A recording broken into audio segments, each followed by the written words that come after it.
Nesse vídeo, vamos dar uma olhada em como foram as questões da prova da primeira fase da 4ª Olimpíada Brasileira de Biologia. São 30 questões. O site oficial da OBB não disponibilizou um gabarito oficial para essa fase, para essa prova dessa fase. Não sei qual foi a razão para isso. Existe um gabarito extraoficial na internet, eu vou colocar um link para ele. Por ser um gabarito extraoficial, a gente sempre, tem que considerar que pode haver ali erro humano. Eu mesmo cometo vários erros, né? Eu discordei de algumas coisas que foram colocadas nesse gabarito, mas não acho, assim, nada que atrapalhe muito. Ficou geralmente, assim, mais na questão da opinião mesmo. Mas, enfim, eu vou colocar link para tudo isso na descrição. Então vamos ver como é que foi a prova. A prova começa com 8 questões envolvendo um texto, ou vários textos aqui, que falam sobre dengue. O assunto era dengue. São algumas sequências, eu acho que é um texto só, mas com várias partes, né, vários parágrafos. O primeiro falando sobre as causas da dengue, o segundo falando sobre etiologia, um terceiro falando sobre diagnose e tratamento. Por fim, lá, algumas conclusões. Chama atenção aqui para algumas partes do texto especificamente. Quando ele começa a falar aqui sobre, nessa parte aqui de diagnose e tratamento, ele fala sobre os anticorpos, né, IgM e IgG. Na infecção primária dos indivíduos desenvolve IgM após 5 ou 6 dias e anticorpos IgG após 7 a 10 dias. Então a resposta precoce, né, é dos anticorpos IgM ali por volta de 5 ou 6 dias. Ele termina aqui falando: titulações altas de IgG são um critério de infecção secundária. Detectaram-se complexos vírus anticorpo na superfície de plaquetas de pacientes de DHF. DHF é a febre da dengue hemorrágica, né? Sugerindo um papel de destruição imunomediada das plaquetas. Isso aqui vai ser importante para alguma questão lá embaixo. Um outro ponto interessante aqui embaixo, quando ele fala sobre algumas células que têm ali, né, algum efeito, ou o vírus teria algum efeito sobre elas, ele coloca aqui: as células de Langerhans e as dendríticas podem ser alvo do vírus da dengue.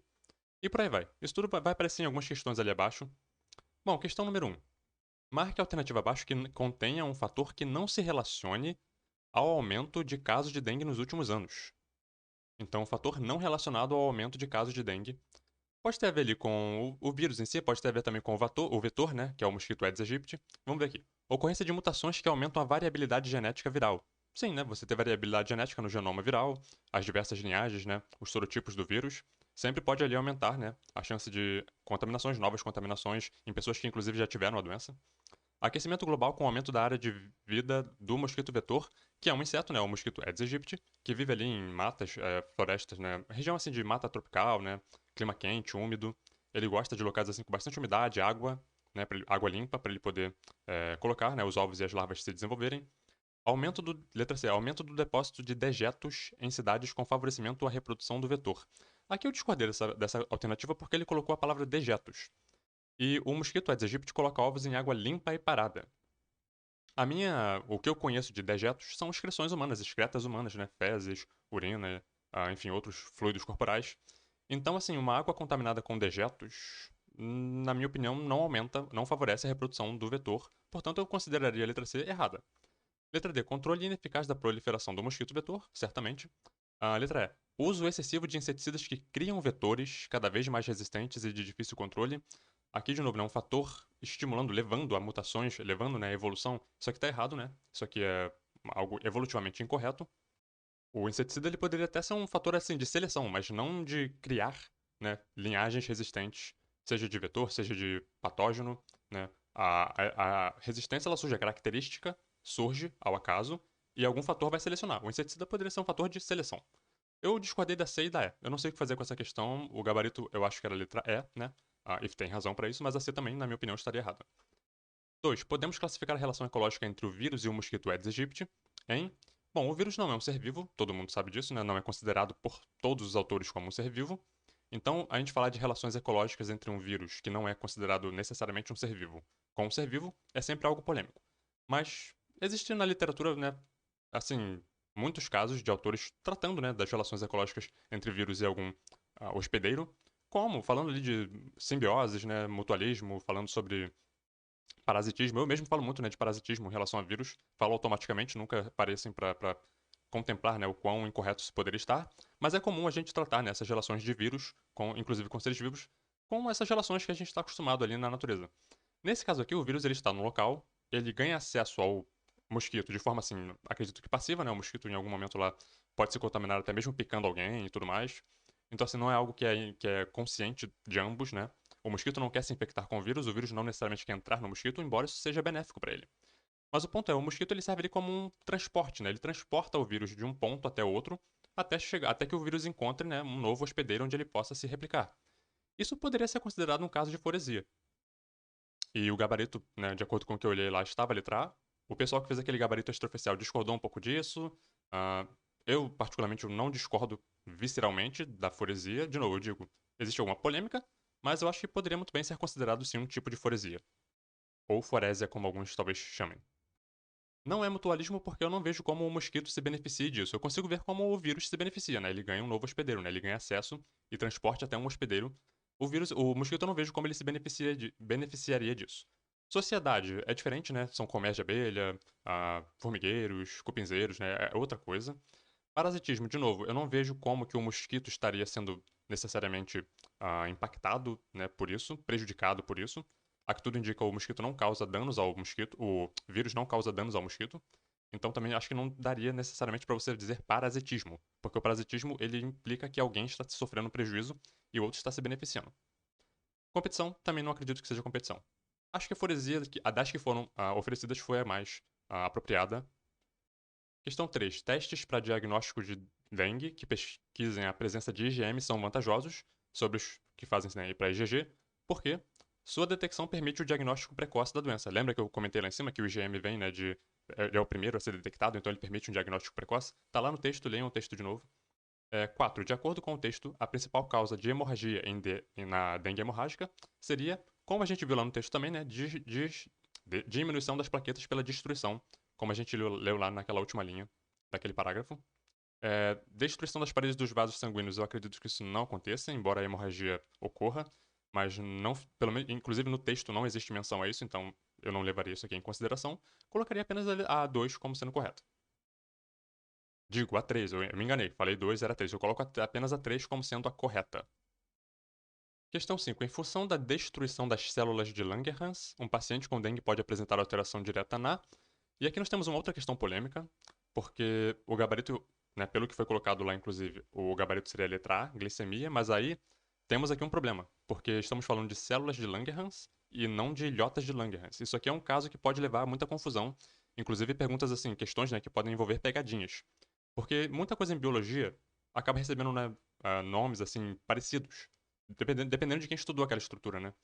Então nós temos células de Langerhans, que são células do sistema fagocitário, sistema mononuclear fagocitário, e nós temos as ilhotas de Langerhans, que lá no pâncreas, né? Se o gabarito fosse glicemia, isso aqui deveria estar necessariamente falando sobre ilhotas de Langerhans, que não foi citado no texto, e não pode, né? Células de Langerhans, a gente vai pensar naquela outra. Eu vou colocar um livro aqui.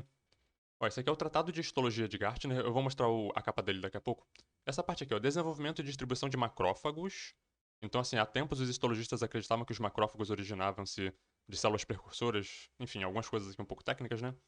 Mas essa classificação foi substituída pelo sistema mononuclear fagocitário. Aqui embaixo, olha só, os macrófagos localizados em algumas regiões do corpo receberam nomes específicos antes de sua origem ter sido esclarecida. Assim, as células de Kupfer, no fígado, as células de poeira dos pulmões, células de Langerhans, na pele, os monócitos no sangue. Temos até aqui também embaixo os osteoclastos, né, no tecido ósseo, a microglia no sistema nervoso. Tudo isso aqui são macrófagos, né, fazem parte do sistema mononuclear fagocitário. Portanto, células de Langerhans são essas aqui. E não tem nada a ver com a glicemia, com açúcar, glicose, nada disso. Tem até aqui essa ilustração ó, do sistema do tecido epitelial. Aqui, ó, o epitélio estratificado pavimentoso, queratinizado da pele, é constituído por 4 populações de células: queratinócitos, melanócitos, células de Langerhans, células de Merkel. Então, tá aqui elas, né? Seriam essas amarelinhas aqui no meio de todas essas outras células. E tem muito mais coisa sobre ela aqui nesse livro, né? O que eu mostrei foi esse aqui, ó, Tratado de Histologia em Cores, a Gertner e Art. Quem quiser, eu acho que existe download dele na internet, se alguém buscar por aí. É um livro bom, e tinha muito mais conteúdo lá, mas para tornar o vídeo mais objetivo, eu não vou também entrar tanto assim. Portanto, para todos os efeitos, a 5 daria, eu anularia ela, não daria nenhuma dessas aqui como sendo uma resposta adequada. 6. Vitamina importante à coagulação pelo papel formador da protrombina é a vitamina K, a naftoquinona. Tem que pegar a tabelinha de vitaminas, né, fazer a esqueminha, botar lá vitamina A, faz isso, vitamina B, faz aquilo, vitamina C, faz aquilo. Que aí a pessoa decora isso aqui. 7. Característica presente no agente etiológico, que é o vírus, né, da dengue, seria ser acelular. Não confundir o agente etiológico com o vetor, que no caso é o mosquito, né? Muitas pessoas podem pensar que quem causa a dengue é o mosquito. O mosquito ele transmite o agente etiológico, que é o vírus. E o vírus é um ser acelular. 8. Marque a alternativa abaixo que não contenha mecanismo de prevenção da dengue. Bem geralzinha também, né? Cobertura de caixa d'água. Pode ser uma boa alternativa. Guardar garrafas voltadas para baixo. Isso aí tudo, né? Tá na televisão o tempo todo mundo sabe isso. Uso de fumacê com inseticida. Agora, a ingestão de água contaminada, você não contrai dengue por água contaminada, por ingestão de água contaminada. Aí você pensaria em outras doenças, né? Hepatite, mas não a dengue. Colocar areia em pratos de vaso de planta também é uma boa alternativa, portanto a letra D estaria errada. Para as questões 9 a 10, tem um textinho aqui falando sobre frio, dias para tirar os agasalhos do armário. Questão 9. Costume outonal comum nas cidades da região sul retirar os agasalhos e cobertores para tomarem um sol antes do inverno. Enfim, algumas famílias também usam substâncias higroscópicas dessecantes em seu armário para retirar a umidade. Qual é a função disso, então, de você colocar uma substância ali para retirar a umidade do armário? Diminuir a umidade das roupas, dificultando a proliferação de fungos, certo? Que são organismos ali que dependem de uma umidade, né, para poder se multiplicar, para poder crescer e etc. E a roupa, né, no armário com umidade forma ali o famoso mofo, né? Então essas substâncias auxiliam a diminuir a umidade e, portanto, diminuir a incidência de mofo. 10. O consumo de vinho aumenta bastante no inverno, principalmente no sul e sudeste. Bebida favorável à saúde, né? Tem lá as propriedades benéficas para a saúde. Marque a alternativa que contém um componente do vinho e seu respectivo papel funcional no organismo. Os flavonoides, né, que reduzem os radicais livres, né, que reduzem ali a relação de radicais livres nas células, tendo ali, portanto, um efeito benéfico, reduzindo inclusive risco de câncer. As uvas e outros frutos também né, são ricos em flavonoides. Então é interessante a pessoa pesquisar, né, flavonoides, essas substâncias antioxidantes, né, são interessantes a pessoa ter uma dieta rica nelas. Tem aqui, questões 11 e 12, um texto, A Minha Terra. Começa falando assim, campos de minha terra, e eu pensei logo nos pampas, né? Pensei logo naqueles campos sulinos, campos da minha terra, mas eventualmente no texto surge aqui a palavra Pantanal, enfim, Mato Grosso do Sul, né? Então, assim, tá falando sobre Pantanal o texto. Uma poesia bonita. Questão 11. Considerando uma das maiores planícies de sedimentação do planeta, o Pantanal, se estende ali por uma área, né, muito grande, com o pulso anual de inundação, isso aqui é importante, né? A biodiversidade pantaneira é mantida. Sobre a importância dos períodos das cheias, da inundação, né? Marque a alternativa correta. Tem a ver com a matéria orgânica, né? Garante a renovação da matéria orgânica e a produtividade no período seco. As populações de micro-organismos no solo, quando o solo resseca, bactérias, né? Enfim, eles ressecam também, né? Enfim, ficam ali os nutrientes imobilizados naquelas células daqueles micro-organismos que ficam ali numa latência, muitas das vezes chegam até mesmo a morrer. Mas quando vem um pulso de umidade, seja por conta de uma chuva ou até mesmo da inundação, como é o caso no Pantanal, essas células bacterianas, outros micro-organismos ali, elas se hidratam de novo e rompem, né, liberando esses nutrientes em pulsos, que são os pulsos, né, de nutrientes nos ecossistemas. É um tema bem estudado na ecologia, tendo ali uma importância então na renovação da matéria orgânica, os nutrientes, etc. 12. Campos possuem alta biodiversidade animal, e isso se justifica pelo, de acordo com o gabarito estava lá, elevada produtividade líquida, isso aqui não está errado, mas quando eu olhei a questão, eu fiquei olhando para a letra A, elevada ocorrência de predadores-chave, e assim, o Pantanal, né, a gente pensa logo lá no jacaré, a gente pensa logo em outros animais também, a própria onça pintada, que eventualmente surge lá, espécies de aves também que são predadores-chaves, espécies de peixes, as piranhas, né, tem, enfim, tantos outros, as cobras, sucuri. Então, assim, eu fiquei com essa imagem dos predadores, né, que estão presentes lá no Pantanal, embora não sejam exclusivos, muitos deles não sejam exclusivos daquele bioma, mas estão lá. E eu fiquei com essa letra A na cabeça e as relações, né, entre predadores e a manutenção da biodiversidade no ambiente é uma coisa que é fartamente estudada na ecologia. Ok, eu aceito a letra D como gabarito, mas eu ficaria com a letra A num cantinho assim, né, querendo ler um pouco mais sobre isso aqui. Para as questões 13 a 16, tem um texto aqui falando sobre câncer de pele. Prevenção é maior entre as mulheres se cuidam mais em relação ao câncer de pele do que os homens. Enfim, vai falar ali um pouco sobre algum estado no país, né? Na capital cearense, os raios solares, etc. Bom, 13. O câncer de pele resulta principalmente da maior exposição da pele ao sol. O principal agente externo, no caso que vem, né, do próprio sol, que aumenta o risco de desenvolvimento desse câncer, são os raios ultravioleta. Acho que não precisa nem comentar isso aqui, né? Isso aqui acho que é senso comum. A radiação ultravioleta é uma radiação ionizante, que, enfim, causa ali, né, modificações ali no meio intracelular, oxidações, outras modificações lá que podem levar a danos no DNA que podem levar ao surgimento de câncer. 14. Embora o sol possa se relacionar negativamente com a nossa saúde, ele possui papel fundamental com a seguinte função orgânica. Aqui, de novo, vitaminas, né? Vitamina D, o calciferol, calcificação óssea. A gente depende da incidência da luz do sol na nossa pele para ativar a vitamina D e que, dentre tantas funções, tem ali também essa função importante da calcificação óssea. 15. Um desequilíbrio ecológico importante, que aumenta o risco de câncer de pele. No caso aqui, buraco na camada de ozônio, né? Aquecimento global não tem nada a ver com isso. Mas uma coisa interessante dessa questão aqui é o seguinte: beleza, o gabarito é a letra B, buraco na camada de ozônio, isso aqui não tem discussão.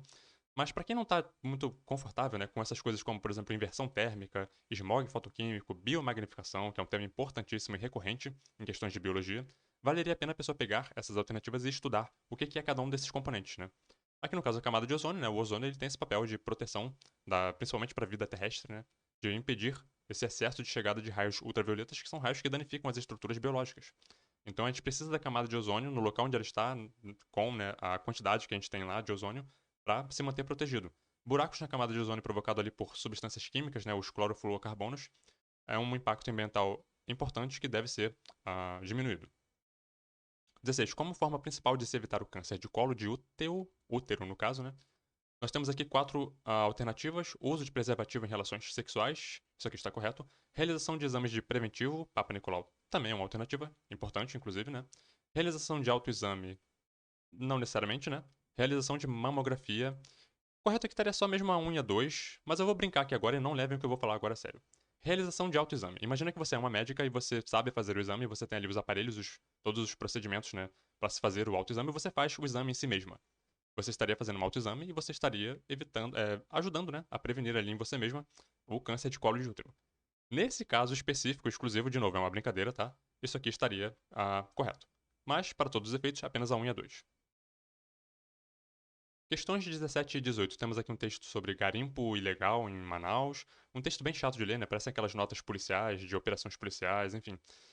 Bom, questão 17. Como consciência do uso do mercúrio no garimpo, podemos afirmar que, quando eu vejo mercúrio numa questão sobre meio ambiente, eu já penso logo na biomagnificação, porque o mercúrio é um elemento que não é biodegradável e ele se acumula nos tecidos dos organismos vivos e esse acúmulo ele é amplificado, né? Ele é magnificado de acordo com como você sobe os níveis tróficos. Então, os organismos produtores vão ter uma pequena concentração, né? Um pequeno acúmulo de mercúrio e os predadores de topo de cadeia vão ter um maior acúmulo de mercúrio e outros metais também, outros elementos não biodegradáveis. Portanto, espécies piscívoras como a traíra, o tucunaré e a cachorra são as mais prejudicadas porque são predadores de topo de cadeia.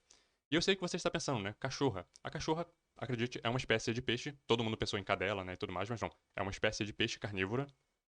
Segundo o Google, isso aqui é uma cachorra. Então, enfim. Questão 18. Garimpos promovem elevada degradação ambiental. Enfim, marque a alternativa que contenha doença que seja consequência da falta de saneamento básico em regiões de garimpo. A questão dá pra gente as alternativas: malária, DSTs, doenças sexualmente transmissíveis, febre amarela, hepatite e dengue. A hepatite, sem dúvida, é uma doença que pode ter ali influência, né, da falta de saneamento básico, pela água contaminada, né, o vírus fica ali entrando por via oral, a hepatite A, ok? Entra pela via oral, né, pelo consumo de água, enfim, elementos contaminados ali. Entretanto, a malária, sendo muito chato assim, sendo muito chato mesmo, pegando aquela notinha de rodapé lá, aquela vírgulazinha lá, a malária também pode ter ali uma influência de falta de saneamento básico, e eu provo. Tô aqui com esse documento do Ministério da Saúde, Fundação Nacional, deixa eu ver se eu consigo ampliar. Ações de controle de endemias malárias, é um documento oficial do Ministério da Saúde. No capítulo 3 desse documento, Medidas de Prevenção e Controle da Malária nas Regiões Endêmicas, vamos dar uma olhada aqui numa parte específica desse capítulo. Aqui, ó, atividades de saneamento no meio ambiente e combate às larvas. De quem? Do parasito? Não. Do vetor, né? O mosquito Anopheles, que é o vetor da malária. Então, você combatendo o mosquito vetor, você está, de certa forma, também combatendo os surtos, né, de malária. Obras de saneamento são medidas de eficácia indiscutível no controle da malária e devem ser realizadas sempre que possível. As medidas envolvem manter os igarapés desobstruídos. Tudo isso aqui é saneamento básico, né? É porque a gente está acostumado, né, com um nível de saneamento assim na cidade grande, né? Mas isso aqui tudo lá para quem mora na região lá da floresta, isso aqui é saneamento básico, realizar drenagem ou aterro de pequenos criadouros, para evitar, né, locais ali de criação das larvas do mosquito e etc. Então, assim, com base nisso, quem marcou a letra E estaria correto, mas quem marcou a letra A poderia pedir um recurso ali, né, e enfim, apresentando um documento como aquele, a pessoa talvez conseguisse anular a questão, eu não sei, mas enfim. Questões de 19 a 20. temos aqui um textinho. A talassemia, também conhecida como uma anemia do Mediterrâneo, então é um tipo de anemia. É uma anemia hereditária, então tem um componente genético associado, causado pelo mau funcionamento da medula óssea, um gene defeituoso, então um alelo, a gente pode imaginar aqui um alelo recessivo, né?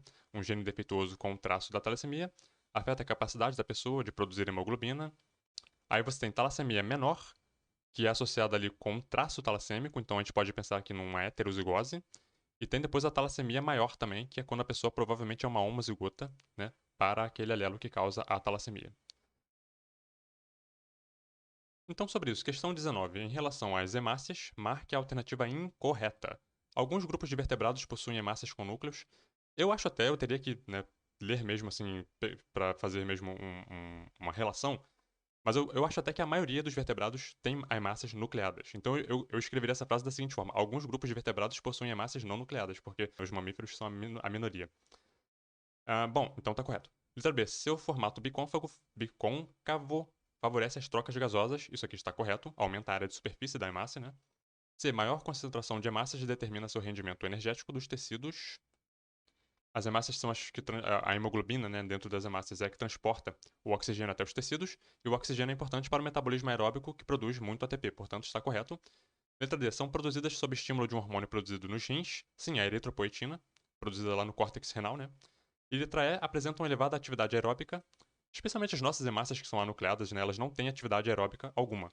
Elas são células que funcionam ali eu vou reduzir muito aqui, né, a importância delas, dizer que é apenas para o transporte de oxigênio. Claro que não é só isso, mas elas funcionam primariamente para o transporte desse oxigênio para os tecidos. Então, assim, elas não têm atividade aeróbia própria.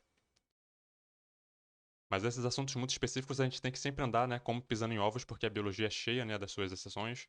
Bom, 20. Um casal apresenta talassemia menor, portanto eles são heterozigotos. Sabendo-se que essa doença é determinada por somente um par de genes, portanto é monogênica, a probabilidade de um filho seu. E aqui dá a impressão de que ele não está diferenciando sexo, né? Ele está falando filho de uma maneira genérica, pode ser menino ou menina, né? Homem ou mulher.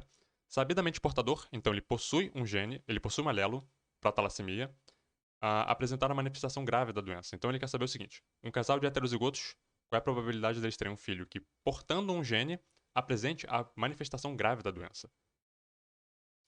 Considerando que seja um traço recessivo, a gente imaginaria que o alelo recessivo, né, o azinho, causa a doença. Portanto, se você for heterozigoto, você teria a forma da talassemia menor. Se você for homozigoto recessivo, você teria a forma da talassemia maior. E quem for homozigoto dominante, ele nem sequer tem o alelo, né? Então ele não é portador do alelo.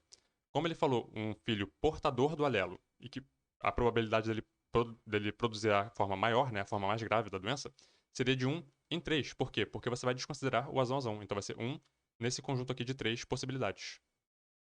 E só para lembrar, se a questão tivesse dito menino ou menina especificamente, teria que multiplicar aquilo lá por 1/2, né? Mas a resposta aqui foi 1/3. 21. Em uma grande população natural de Mimulus gutatus, que é uma planta, né? Foram colhidos ali um número de indivíduos, as folhas foram trituradas e submetidas a um gel de eletroforese, e a figura está aqui, né? A gravura. O gel foi então corado para uma enzima específica, foram observados 6 padrões diferentes de bandas, né? Como mostrado no diagrama abaixo. Vamos dar uma ampliada nele? Então, na leitura da eletroforese, a gente sabe que as bandas, né, as partes que escorrem mais pelo gel são as menores, então a gente pode inferir que essas aqui são as menores, né, em tamanho, e as que escorrem menos, né, que atravessam menos o gel, são as maiores. Então a gente pode inferir que essas aqui são as maiores em tamanho, mas nada disso era realmente relevante para a questão. Estou só, né, introduzindo a eletroforese. Nós temos aqui um indivíduo que a gente pode imaginar, já que a gente está falando de seres vivos, uma planta, né, possivelmente uma angiosperma, embora eu não tenha pesquisado, mas e como também não foi especificado de quais células foi extraída a amostra, né, então a gente vai inferir que são células da planta mesmo, né, células diploides.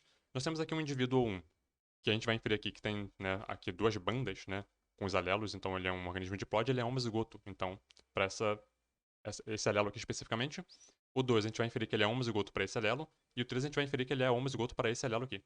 Então nós temos aqui 3 alelos ao todo, né? O 4 a gente vai ter, ele é um heterozigoto, ele vai ter um alelo desse e um alelo desse. O 5 ele vai ser heterozigoto também, né? Um alelo para esse e um alelo para esse.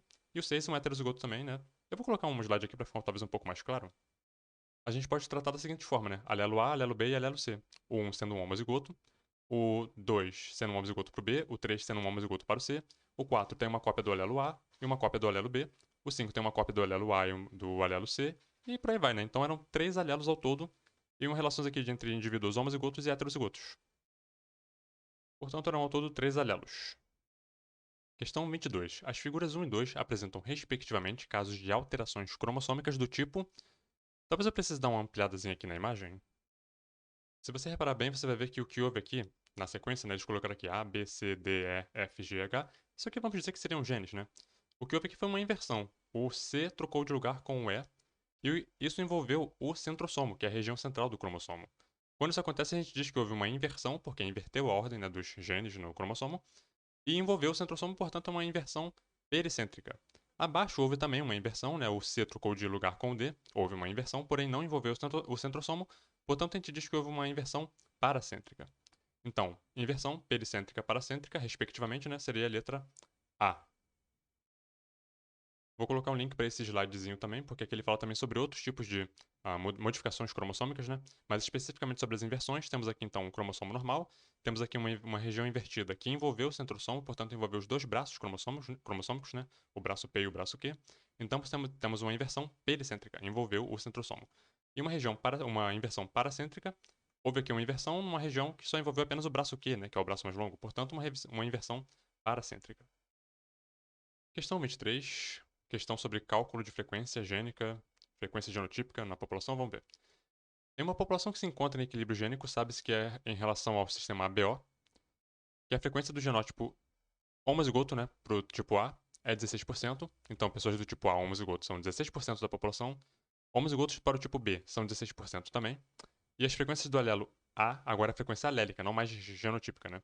A frequência alélica, tanto do A quanto do B, é 40%. São 3 alelos aqui, né? O alelo que determina o tipo A, o alelo que determina o tipo B e o alelo que determina o tipo O. E depois a gente vai ver nos slides que eu vou mostrar.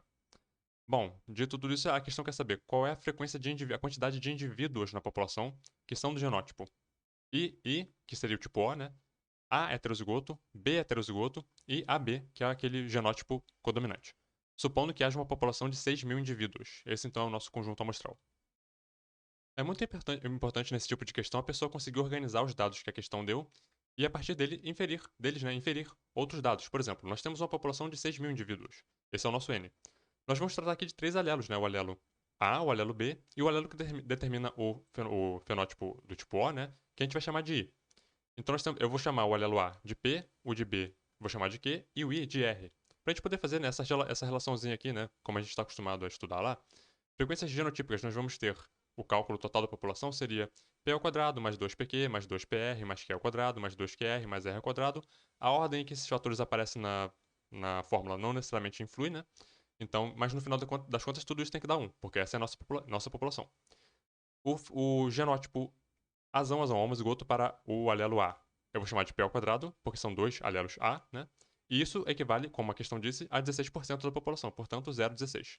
Para o B é a mesma coisa, o B é homozigoto, eu vou chamar de Q ao quadrado, porque são 2 cópias do alelo B, e também equivale a 16% da população, como a questão colocou lá, portanto 0,16. As frequências alélicas, a questão deu 2 frequências alélicas pra gente. A do A, que ela falou que era 0,4, né? 0,4, e a do alelo B, que ela falou que era 0,4 também. Repara que a frequência do alelo A é a raiz quadrada da frequência do genótipo azão, homozigoto, né? Porque isso aqui é P ao quadrado, o P é a raiz quadrada de P ao quadrado. Começa a pegar essas relações porque isso aqui é importante e não é difícil.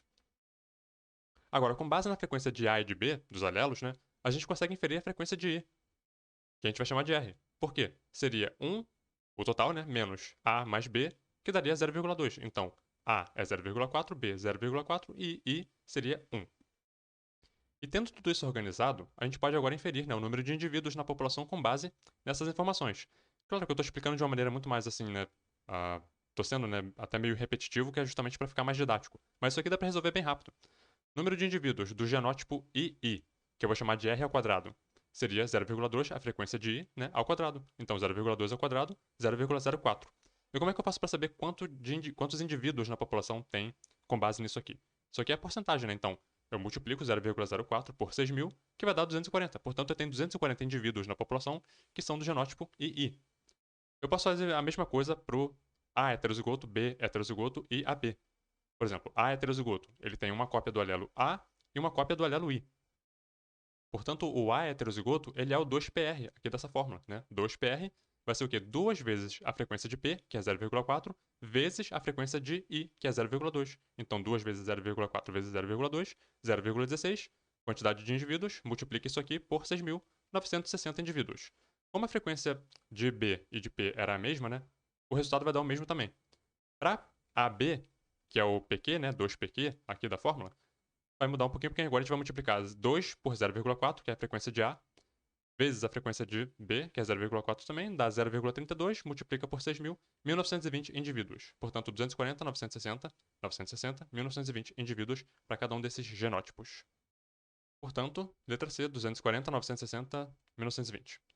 Questão 24. O modelo abaixo resume a especificidade de uma enzima em relação ao seu substrato. Ela coloca aqui, né, o famoso modelo chave-fechadura, que é um modelo ultrapassado para a relação entre enzima e substrato, mas fiquem atentos, né, é bom saber como era o modelo chave-fechadura, comparando ele com o modelo mais aceito atualmente, que é o modelo do encaixe induzido. O modelo chave-fechadura, ele era o seguinte, enfim, nós temos aqui uma enzima que é como se fosse, né, a forma de uma fechadura, e o substrato seria como se fosse uma chave, ele tem que ter uma especificidade, né, idêntica ao sítio ativo da enzima para ele poder se ligar ali.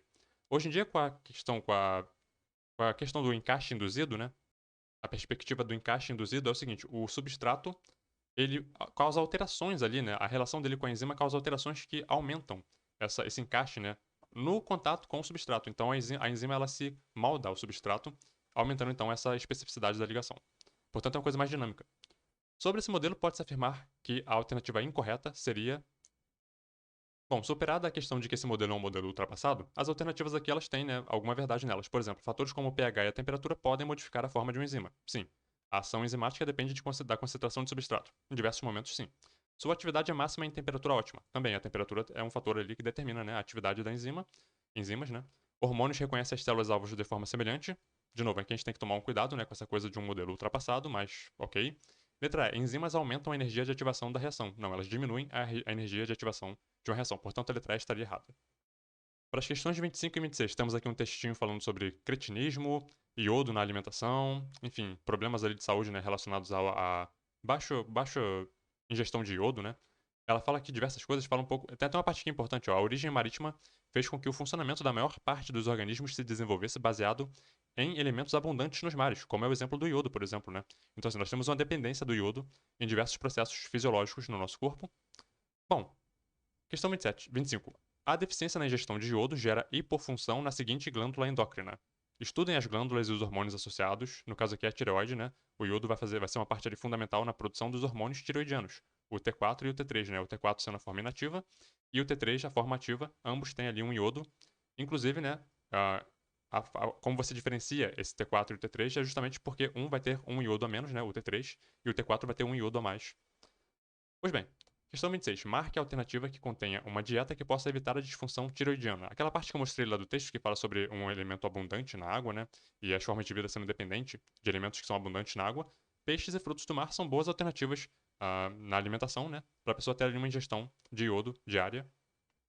Hoje o nosso sal de cozinha, né? O sal que a gente compra no mercado também é um sal iodado. Ele tem ali uma determinada quantidade de iodo que é colocada nele, justamente para garantir que todo mundo tenha, né, acesso a pelo menos uma quantidade mínima de iodo por dia. Questão 27. O gráfico abaixo mostra o acúmulo de massa dos cães fila brasileiro ao longo do tempo. Bom, basicamente é um gráfico mostrando, né, o crescimento, né, em massa de um filhote de cão até ele chegar a uma determinada idade. E aqui vão ter alguns momentos, né, onde ele fez ali uma marcação, né, relativa aqui ao tempo. Vou dar uma ampliada no gráfico. Então, por exemplo, cada um desses, no eixo X aqui, é um mês, né? Então, 1 mês, 2 meses, 3 meses. Repara que nos 3 meses ele vem até aqui, né? O 20 quilos, né? O eixo Y seria o peso em quilos. Depois, 4, 5, 6 meses, né? Até 18 meses de idade. E ele foi colocando aqui algumas marcações para marcar, né? Com tantos meses ele tinha tanto de peso. Bom, considere 3 períodos de crescimento. O crescimento de 1 a 3 meses, 3 a 6 meses, 6 a 12 meses e mais do que 12 meses. A partir da análise do gráfico, pode-se afirmar que... Repara aqui que de 1 a 3 meses, né, do primeiro mês até o terceiro mês, o cão teve ali um aumento de 17 quilos. Do terceiro mês até o sexto mês, ele aumentou em 25 quilos. E acima de 12 meses, ele teve um aumento ali menor, né, de apenas 2 quilos nesse período de tempo. Portanto, a gente pode dizer que a maior taxa de crescimento foi entre 3 e 6 meses. Questão 28. A fotossíntese e a respiração são processos fundamentais para a vida. Considerando-se esses dois processos, é correto afirmar que ambos só ocorrem concomitantemente em seres produtores. Portanto, nos organismos produtores que fazem fotossíntese, como por exemplo plantas e algas, esses dois processos vão estar acontecendo ao mesmo tempo. A planta, por exemplo, né, ela faz a fotossíntese, produz o açúcar, depois ela respira e consome esse açúcar para questões energéticas, certo? Texto para questões 29 e 30. Vai falar aqui sobre redução de florestas, né, formando ilhas de mata, que eu interpreto como sendo fragmentos, né? Enfim, vai falar sobre alguns impactos, a sobrevivência, né, de espécies. E aí ela colocou essa figura aqui, né, com uma borda florestal, um local que provavelmente foi fragmentado, né? E nessa borda aqui vão ter aqui algumas modificações, né, por conta ali dos elementos, das condições, né, desse local. Repara que existe aqui um aumento, né, de uma vegetação aqui diferente, né? Houve um aumento do adensamento da vegetação no local, houve morte de muitas espécies ali por conta dessas variantes, né? Dessas condições diferentes nessa borda desse fragmento. Essas espécies muitas das vezes estavam adaptadas a viver no meio, né? De uma floresta fechada, naquele ambiente, né, mais previsível, menos dinâmico, e de repente ela se vê numa borda de um fragmento, né? Onde tem muito mais vento, muito mais insolação, influências, né, interações com outras espécies. Enfim, eventualmente rola ali uma destruição da vegetação da borda, né? Imagino aqui muitas espécies vegetais morrendo, árvores inclusive, né? Muita decomposição, enfim, muitas mudanças, muitos impactos naquela região. Questão 29. Dentre os fatores naturais que aumentam a exposição da borda florestal à degradação, podemos citar vários fatores. Marque aquele que não deve ser encontrado em uma borda florestal. Então, aumento da exposição a ventos. Essas espécies aqui na borda estão mais expostas a ventos, né? Exposição à luz, sim. Aumento da flamabilidade. Essa parte aqui, onde as plantas, né, estão morrendo, as árvores caindo, muita vegetação seca ali, fica mais exposta também, né, a incêndios. Enfim, qualquer faísquinha poderia colocar fogo naquela vegetação seca. Aumento da ocorrência de espécies oportunistas. Você dá uma ampliação aqui, repara que além do adensamento, né, da vegetação desse local, muitas dessas espécies são diferentes, né, do que você encontraria na floresta, né, propriamente dita. E essas espécies, elas se fixam aqui, elas acabam muitas das vezes até provocando impactos que levam à morte de outras espécies que estavam ali, mas elas ficam e permanecem e acabam até mesmo penetrando, né, mais para dentro do interior ali do fragmento. Enfim, portanto, espécies oportunistas, né, que se aproveitam dessas novas condições aqui que elas toleram melhor do que as espécies da floresta em si. Portanto, a D estaria correta também. E a letra E, diminuição da densidade populacional vegetal. E como a gente observou aqui, né, na verdade, aumentou a densidade. As espécies da floresta mesmo, elas têm uma distância, né, de tolerância de uma para outra. Quando chegou aqui nesse fragmento, elas ficaram, né, as espécies oportunistas chegaram e, enfim, se adensaram muito, né, diminuíram muito a distância de uma para outra. Isso pode ter sido um dos impactos, por exemplo, que levou aquelas espécies ali a não resistirem toda essa interação. Então a letra A estaria correta, incorreta, né? Ela, no caso, era a alternativa correta, mas ela estava incorreta. E 30. Com o efeito de borda aumentamos a região conhecida ecologicamente como o ecótono, que é a região ali de encontro entre vários ecossistemas diferentes, né? Formando ali um ambiente de interação de espécies e, enfim, de condições ali diferentes, né? De vários biomas, ecossistemas diferentes. E com isso terminamos por aqui. Nessa prova tivemos bastante questões de fisiologia, ecologia, genética, dentre outros assuntos. No próximo vídeo nós vamos falar sobre a primeira parte da segunda, as questões, né, da primeira parte da segunda fase da quarta Olimpíada Brasileira de Biologia. Até lá.